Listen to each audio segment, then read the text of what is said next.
Welcome back to my video blog, and with just 1 week to go to the election, I know so many of our members and campaigners up and down the country are out on doorsteps and campaigning, so thank you so much in advance for all of your hard work in the week to come.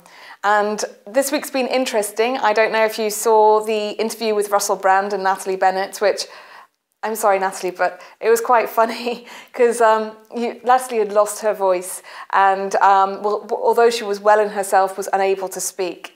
And this meant that I deputised for her on Monday in Cressingham Gardens to launch our housing policy, which has a clear commitment to building 500,000 new council homes, as well as having rent controls on landlords to make renting more affordable for people.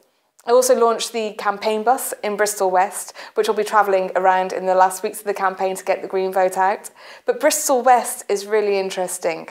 Now, we've had a 21% swing in the vote there, and I almost feel like there's an avalanche effect. The more that people are realising that a Green can get in and that everyone's voting Green, the more Green votes we're getting.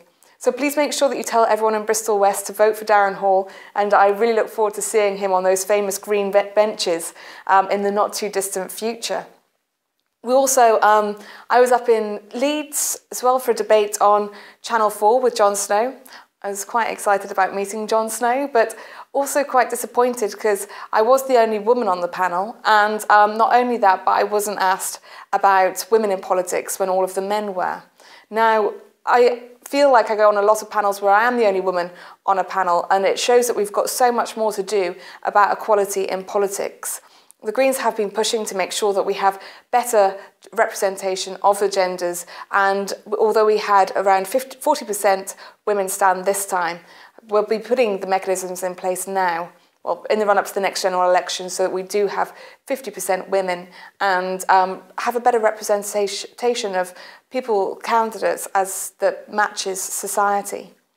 And today we launched our LGBTIQ manifesto.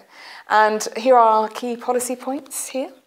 But I think one of the most important ones is after the pardoning of Alan Turing for basically being convicted under anti-homosexuality laws, I believe that we really need to be making sure that we not only pardon all of these, well, 50 to 100,000 men that have been convicted under them, but actually give an apology for what's happened.